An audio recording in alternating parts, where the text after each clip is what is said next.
نعمتیں کون دے گا؟ ارے کون دیتا ہے؟ دینے کو منہ چاہیے، دینے والا ہے سچا ہمارا نبی، دینے والا ہے سچا ہمارا نبی۔ ہمارے آقا علیہ السلام نے ثواب بتایا ہے، ماں باپ کا صرف چہرہ دیکھو تو آقا فرماتے ہیں مقبول حج کا ثواب تمہارے اکاؤنٹ میں لکھ دیا جائے گا۔ ہر ایک کو اللہ یہ نعمت دیا ہے، ماں باپ جس کے سلامت ہیں روزانہ بار بار ماں باپ کا چہرہ دیکھ کر مقبول حج کا ثواب اپنے اکاؤنٹ میں لکھوا لے رہے ہیں۔ ایسا حضور پاک علیہ السلام کی دین ہے جن کا آپ ذکر کر رہے ہیں، کیسی نوازش ہے سمجھ رہے ہیں؟ صرف والدین کو ادب سے دیکھو، مقبول حج کا ثواب۔ صحابہ بھی کتنے پیارے جذبات رکھنے والے تھے، جب یہ ثواب سنے تو کہنے لگے یا رسول اللہ اگر کوئی بچہ اپنے ماں باپ کا چہرہ دن میں 100 مرتبہ دیکھے تو کیا حکم ہے اس کے لیے؟ حبیب پاک نے اپنے شاگردوں کے جذبہ علم کو سراہتے ہوئے فرمایا میرے صحابہ اگر 100 مرتبہ کوئی اپنے ماں باپ کا چہرہ دیکھے محبت کے ساتھ تعظیم کے ساتھ تو 100 مقبول حجوں کا ثواب عطا ہوگا۔ سبحان اللہ، سبحان اللہ۔ بڑا ہے اور شان والا ہے، خوب دینے والا ہے، پاکیزہ۔ اب آپ بولو ایسا کوئی دنیا میں ہے ایسا غنی، ایسا کوئی سخی کہ جو آپ کو حج کا ثواب دلائے؟ ارے حج کرنے والے کبھی کبھی حج کر کے آ کر یہ سوچتے ہیں کہ ہمارے رشتہ دار جن کے پاس سکت نہیں ہے وہ بھی حج کرنے پیسہ دیں گے، پیسہ دے کر حج تو کرا سکتے ہیں مگر حج کا ثواب نہیں دلا سکتے۔ حج قبول ہوا تو ثواب ملے گا، لیکن میرے آقا صرف ایک نظر محبت سے ماں باپ کو دیکھنے پر حج کا ثواب دلا رہے ہیں، مقبول حج کا ثواب دلا رہے ہیں۔ ارے کسی سیب پر مر رہے ہو، کسی مال و دولت والے پر مر رہے ہو تو آؤ ایسے داتا کو دیکھو جو رسول پاک علیہ السلام کی دین کا یہ عالم ہے، انہیں ہم غریبوں سے کتنی محبت ہے۔ اللہ اکبر۔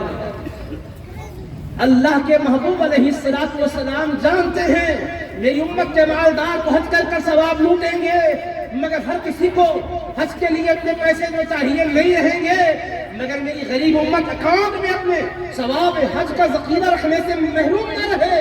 آقا نے سجدہ کر دیا، ماں باپ کو ادب سے دیکھو مقبول حج کا ثواب پاؤ۔ اب صرف دیکھنے پر اتنا ثواب ہے، خدمت کرنے پر کتنا ملے گا، ان کی بات سننے پر کتنا ملے گا، ان کے لیے راحت کا انتظام، آرام اور چین کا انتظام کرنے پر کتنا ملے گا۔ قربان جاؤ، اللہ کے محبوب چاہتے ہیں کہ نوجوانوں تم سکھ سے رہو، تمہیں مرنے کے بعد بھی چین ملے، کوئی پریشانی اور مشکل نہ ملے، اس لیے میرے آقا علیہ السلام کو بتایا جاتا ہے۔ ہم چلو ماں اور بیٹے دونوں آ گئے، کہاں آ گئے تھے؟ مدینہ منورہ۔ کس لیے آئے تھے؟ مصطفیٰ علیہ السلام کے شہر میں ہمیشہ رہ جانے کے لیے۔ اب اس کے بعد یہ بیمار ہو گئے تو صحابہ نے ان کی خیال کر کے ان کی تیمارداری کے ارادے سے گھر پہنچے، مگر اتفاق سے دیکھا کہ وہ نازک حالت میں ہیں۔ انہوں نے تیمارداری کی، بیمار کی حالت نازک تھی، دیکھتے ہی دیکھتے وہ دنیا سے چل بسے، ان کی روح پرواز کر رہی تھی۔ جب اس کے بعد ہوتا کیا ہے، صحابہ کہتے ہیں ہم کو لٹا دیں اور اس کے بعد چادر اڑا دی۔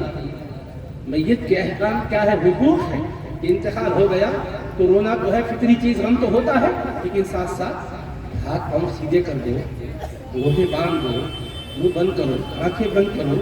اگر اس کا خیال نہیں کریں گے تو بعد میں شکل دیکھ کر لوگ گھبرا جائیں گے، بچے پریشان ہو جائیں گے۔ احکام ہے تو انہوں نے کہا جس طرح احکام کے مطابق لٹانا ہے لٹا دیا، چادر اڑا دی۔ جیسا ہی چادر اڑا کر ان کی والدہ کے پاس جا کر کہا اے مائی صاحبہ صبر کیجیے، اللہ آپ کو اس مصیبت پر اجر عطا کرے۔ اس کو کہتے ہیں پرسہ دینا، تعزیت کے الفاظ کہنا۔ تعزیت کے جو ہی الفاظ کہے تو وہ عورت جو بوڑھیا تھی، صحابیہ تھی، کہنے لگی کیا میرا بیٹا انتقال کر گیا ہے؟ تو یہ کہنے لگے ہاں تمہارے صاحبزادے انتقال کر چکے ہیں۔ تو انہوں نے جیسا ہی انتقال کی خبر دی، وہ خاتون کہنے لگی اے اللہ تو جانتا ہے کہ تیری یہ بندی تیرے محبوب کے شہر میں آئی ہے، سب کو چھوڑ کر آئی ہے، اس امید پر کہ تو ہر مصیبت میں میری مدد فرمائے گا۔ اے اللہ اس مصیبت کو میرے اوپر نہ ڈال۔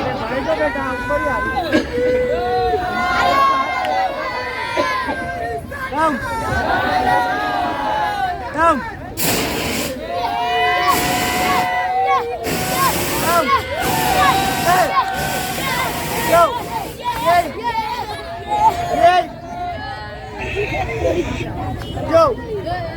اللهم صل على سيدنا محمد وعلى آله وصحبه أفضل صلواتك وعدد معلوماتك علامہ خطیب ذیشان عالمی شہرت یافتہ وائس خوش بیاں خطیب علامہ احمد چکندی صاحب حفظہ اللہ تشریف لائے ہیں. آپ کا کتاب آپ حضرات کو سننا ہے. تو میں جو بات عرض کر رہا تھا اس کو آپ غور کیجئے گا. حضرات بیٹھے رہیے. صلی اللہ تعالی علیہ وآلہ وسلم کتنے کرم نواز ہیں, کیسے غریب پرور ہیں, غموں میں, دکھوں میں, مصیبتوں میں امت کے لیے کیسے دلاسا دیتے ہیں, پریشانیوں کو دور کرتے ان کے لیے کس طرح راحت کا سامان کرتے ہیں. یہ خاتون جب ان کے صاحبزادے وفات پا گئے, صحابہ نے ان کو تسلی دی, تعزیت کے الفاظ سنائے, پرسہ دیا, تو کہنے لگی کیا بات ہے؟ تو کہا کہ کیا بیٹے میرے انتقال کر گئے؟ تو کہا ہاں آپ کے صاحبزادے انتقال کر گئے ہیں. تو وہ چونکہ نابینا تھی کہنے لگی اے اللہ تو جانتا ہے کہ تیری بندی سب کو چھوڑ کر تیرے محبوب کے شہر میں آئی ہے اور ایک امید لے کر آئی ہے کہ مصیبتوں میں تو میری مدد فرمائے گا. مولا زمان بیٹا رخصت ہو چکا ہے, یہ گڑیا کو کیا بے سہارا کر دے گا؟ اس مصیبت کا بوجھ یہ کمزور کندھے نہیں اٹھا سکتے. اس مصیبت میں مجھے مبتلا نہ کرنا. فلا تحملن علی هذه المصیبہ, اے اللہ یہ مصیبت کا بوجھ نہ ڈال, یہ سختی میں برداشت نہیں کر سکتی. یہ انہوں نے دعا کی. جیسا ہی دعا کے الفاظ مکمل بھی ہوئے نہ تھے کہ صحابہ کہتے ہم نے جوان بیٹے کو ان کے دیکھا, ہم اڑا چکے تھے چادر. اب وہ صاحبزادے کیا کرنے لگے؟ ان کے اندر زندگی رینگنے لگی. وہ میت ہو چکے تھے, ان کے اندر حرکت پیدا ہوئی. دیکھتے ہی دیکھتے وہ اٹھ کھڑے ہو گئے, زندہ ہو گئے. سبحان اللہ. نعرہ رسالت, نعرہ رسالت, علماء اہل سنت, فیضان شیخ الاسلام. اب آپ دیکھیے اللہ کے محبوب علیہ السلام وہاں بظاہر موجود نہیں ہے, صرف نام مصطفیٰ لیا گیا ہے. مصیبت کی گھڑی میں آقا کو یاد کیا گیا ہے, حضور کا واسطہ لیا گیا ہے, حبیب پاک کے نام پاک کی دہائی دی گئی ہے. حبیب کی طرف ہجرت کر کے آئی تھی, اس کا واسطہ لے کر اللہ سے معروضہ کیا ہے. میں یہ سمجھانا چاہتا ہوں نوجوانوں, زندگی میں دکھ آپ کے بھی آ رہے ہیں, ہمارے بھی زندگی میں دکھ آرام آتے ہیں. ہم زندگی میں دکھ اور آرام آنے پر مایوس ہو جاتے ہیں. جاب نہیں مل رہی ہے تو مایوس ہو جاتے ہیں. اگر انٹرویو فیس کرنے کے بعد رزلٹ برآمد نہیں ہوا, نتیجہ صحیح نہیں نکلا, آپ پریشان ہو جاتے ہیں. آپ کی کوشش کے بعد آپ کے موافق اگر کام نہیں ہوا آپ پریشان ہو جاتے ہیں. کئی بچے ہیں جو مایوسی کا شکار ہو کر, ڈپریشن کا شکار ہو کر اپنی زندگی کو برباد کر رہے ہیں. ذرا سنو تم کون ہو؟ غلامان محمد مصطفیٰ صلی اللہ علیہ وسلم ہو. ارے خود کو پہچانو. مایوس ہونا تمہارا مقدر نہیں ہے. ارے جس کا سہارا نہیں ہے, مایوس وہ ہو تو ہو, لیکن ہمارے لیے مصطفیٰ سہارا ہے, وسیلہ ہے, ایسا سہارا ہے. اللہ اکبر. غمزدوں کو یہ مجدہ دیجئے کہ ہے بے کسوں کا سہارا ہمارا نبی. غمزدوں کو رضا مجدہ دیجئے کہ ہے بے کسوں کا سہارا ہمارا نبی. ہمارے آقا نے کیسی کرم نوازی کی ہے, نام پاک دیا گیا, اب بچہ زندہ ہو گیا. سیدی شیخ الاسلام مدینہ منورہ کے قیام کے دوران اس واقعے کو اشعار میں ڈھال کر کہتے ہیں, رفع ذکر پاک ثابت ہے کلام اللہ سے, مطمئن ہوتے ہیں دل ذکر شہید اللہ سے. اللہ کے حبیب کا نام ایسا ہے کہ دل چین پاتے ہیں. اور اللہ کے محبوب کا نام پاک کیا ہے؟ اللہ اکبر. وحشت آدم گئی نام شہید اولاد سے, وحشت آدم گئی نام شہید اولاد سے, مردے زندہ ہو گئے تاثیر نام پاک. سبحان اللہ, سبحان اللہ. نام پاک کی تاثیر یہ ہے کہ مردے زندہ ہو گئے, وحشت آدم چلی گئی, چین و سکون مل گیا.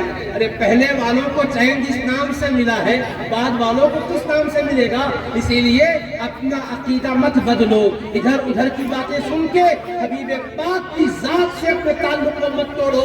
رسول پاک سے عشق ایسا کرنا چاہیے, شیخ الاسلام نے سکھایا ہے. دیکھو کتاب ایسی لکھی, عقیدہ ایسا بتایا, پیارے آقا کو عقیدہ اتنا پسند آیا, ان کا انداز محبت پسند آیا. خواب میں تشریف لا کے فرما رہے ہیں, اے انبار اللہ، دکن کی قسمت سنوارنے کے لیے تم مدینہ منورہ سے دکن جاؤ، تم مدینہ شریف میں رہنے کے لیے آئے تھے، مگر ہم تمہیں مدینہ منورہ میں ہمیشہ کے لیے قبول کر کے بھیجتے ہیں۔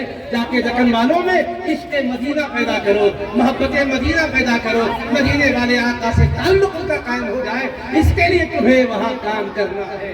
یہی فیضان ہے شیخ الاسلام اس عشق رسول پاک کی شمع جلانے کے لیے آ کر جامعہ نظامیہ جیسا علم کا قلعہ قائم کیا ہے، اور آج ادھر دیکھ رہے ہیں آپ اس کے فرزندان دنیا میں اپنے علم کی پہچان بنائے ہوئے ہیں اور عشق رسول بانٹتے جا رہے ہیں، فیضان غوث اعظم تقسیم کرتے جا رہے ہیں۔ اللہ سے میری دعا ہے کہ بار الہ حبیب پاک صاحب الاولاد صلی اللہ علیہ وسلم کے تذکرے کی برکتوں سے ہمارے ظاہر کو بھی پاکیزہ بنا دے، ہمارے باطن کو بھی پاکیزہ بنا، اور ہماری نسلوں میں اللہ قیامت تک اہل سنت کے حامیوں کو، پاسبانوں کو، نگہبانوں کو پیدا فرما۔ اے اللہ اس مبارک جلسے کا اہتمام کرنے والے منتظمین کو، شرکت کنندگان کو، علماء کو، تبا ثنا خانان کو، اور سارے وشواس صاحبان کو جو جس حصہ نوعیت سے لیے ہیں، سب کو شان کریمی سے نواز دے، سب کی زندگی میں برکت عطا فرما، تڑپنے پھڑکنے کی توفیق دے، قلعہ مرتضیٰ سوز صدیق دے،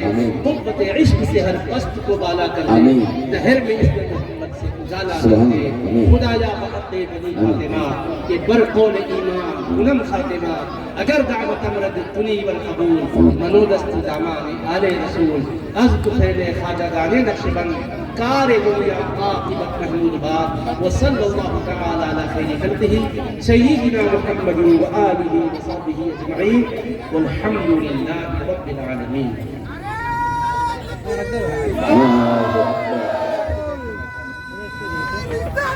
یا رسول اللہ،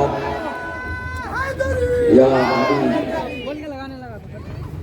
اس کا رتبہ خدا نے بڑا کر دیا، اس کا رتبہ خدا نے بڑا کر دیا جس نے جاں مصطفیٰ پہ فدا کر دیا، اس کا رتبہ خدا نے بڑا کر دیا جس نے جاں مصطفیٰ پہ فدا کر دیا۔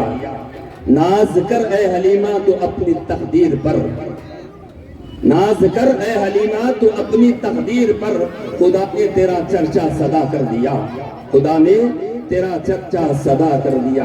جس نے حکم نبی کا کیا انکار، جس نے حکم نبی کا کیا انکار، عمر نے سر اس کا تن سے جدا کر دیا، عمر نے تن ان کا سر سے جدا کر دیا۔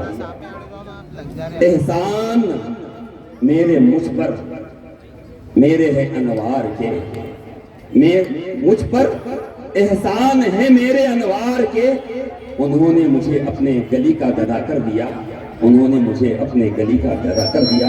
یہ تھے مفتی اعظم حضرت العلامہ مولانا سید ضیاء الدین نقشبندی، صدر مفتی جامعہ نظامیہ و صدر ابو الحسنات ریسرچ سینٹر، جو اپنے خطاب سے ہمارے دلوں کو معجل اور منور فرما رہے تھے۔